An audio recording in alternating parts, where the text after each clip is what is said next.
Salut à tous. Aujourd'hui, nous allons nous plonger dans le monde des suites, des objets omniprésents et très utiles en mathématiques. Quel que soit votre niveau en maths, vous avez sûrement dû aborder ce concept à partir de la première. Et sachez qu'il vous suivra jusque dans les études supérieures et même peut-être au-delà. Commençons par définir ce qu'est une suite et comment elle fonctionne. En mathématiques, une suite est une séquence d'éléments indexés par les entiers naturels. On appelle ces éléments les termes de la suite. Autrement dit, c'est une liste infinie d'objets mathématiques, souvent associés à un nombre entier, noté n. Pour faire simple, une suite, c'est un peu comme une fonction qui ne serait définie que pour les entiers. C'est-à-dire qu'il n'y aurait que f0, f1, f2, f3 et ainsi de suite. De plus, il est important de comprendre qu'il y a deux manières de décrire une suite. La première est la formule explicite qui permet de calculer chaque terme de la suite à partir de son rang.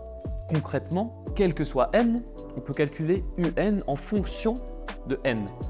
Prenons un exemple simple. Si l'on définit une suite un telle que pour tout n appartient à n, un égale n plus 1, on peut calculer n'importe quel terme de la suite à partir de l'expression de un. u0 vaut 1, u1 vaut 2, u3 vaut 4, ainsi de suite. On appelle terme général de la suite l'expression faisant dépendre un de n, comme ici. Mais la description d'une suite ne se limite pas à la forme explicite. On peut aussi décrire une suite selon la formule de récurrence, c'est-à-dire en calculant chaque terme de la suite grâce au précédent.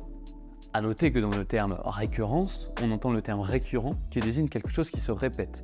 Ainsi, pour une suite décrite par récurrence, on ne décrit plus un en fonction de n comme dans la formule explicite, mais on décrit un plus 1 en fonction de un, son terme précédent. Par exemple, pour la suite un définie telle que pour tout n appartenant à grand N, un plus 1 est égal à un fois 3, nous pouvons utiliser chaque terme de la suite grâce au précédent. Pour calculer u20, tu dois remplacer n par 19 dans l'expression et tu dois donc connaître la valeur de u19. Mais pour connaître la valeur de u19, tu devrais remplacer n par 18 dans l'expression et ainsi connaître u18 et ainsi de suite. Donc pour calculer u20, tu dois remplacer n par 19 dans l'expression et tu dois donc connaître la valeur de u19.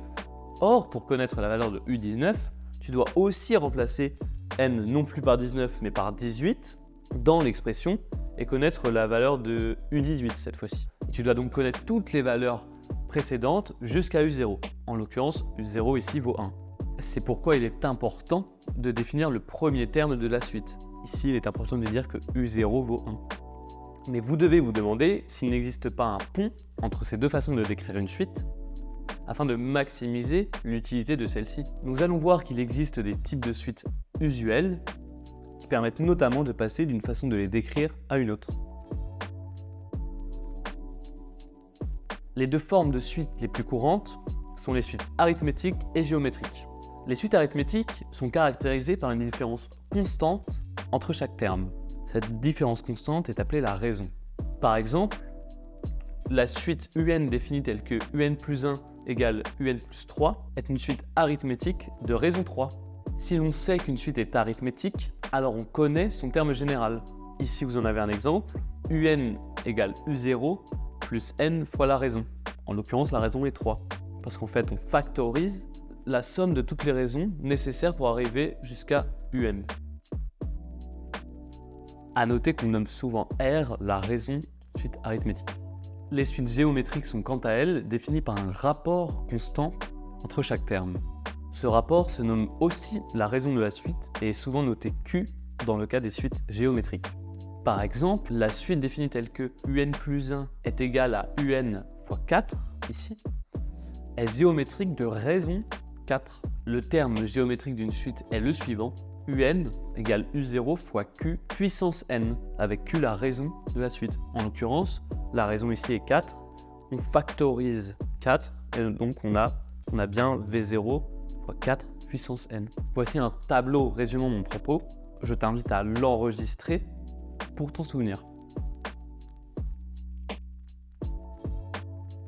il est essentiel de comprendre ce que représente le sens de variation d'une suite.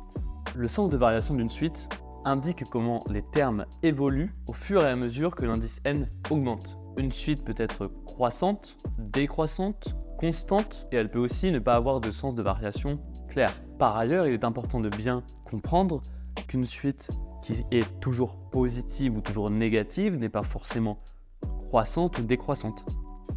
Je vais vous présenter 3 méthodes pour étudier le sens de variation d'une suite. La première méthode à laquelle vous devez toujours penser est d'étudier le signe de la différence entre un plus 1 et un. En effet, un plus 1 est supérieur à un si et seulement si un plus 1 moins un est supérieur à 0. La deuxième méthode consiste à comparer un plus 1 sur un à 1, dans le cas, attention, où n est strictement positive, c'est-à-dire qu'elle est strictement supérieure de 0, et elle ne peut pas être égale à 0.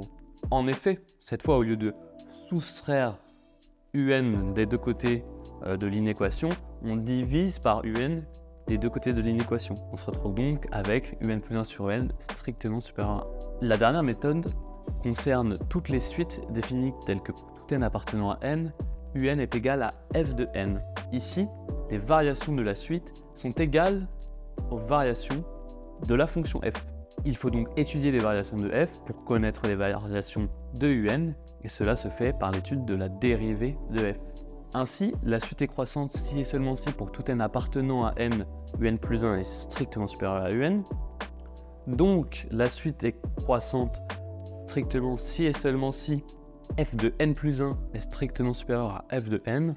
Donc, la suite est croissante si et seulement si la fonction f est croissante. Il est important de comprendre la différence entre strictement croissante et croissante. Strictement croissante, cela s'apparente à une inégalité stricte, et croissante, cela s'apparente à une inégalité ouverte. Donc par exemple, si j'avais ici un supérieur ou égal à 0, on n'aurait non plus une suite strictement croissante ou une suite croissante. Voilà, c'est une distinction bien importante à comprendre. Merci d'avoir regardé cette vidéo.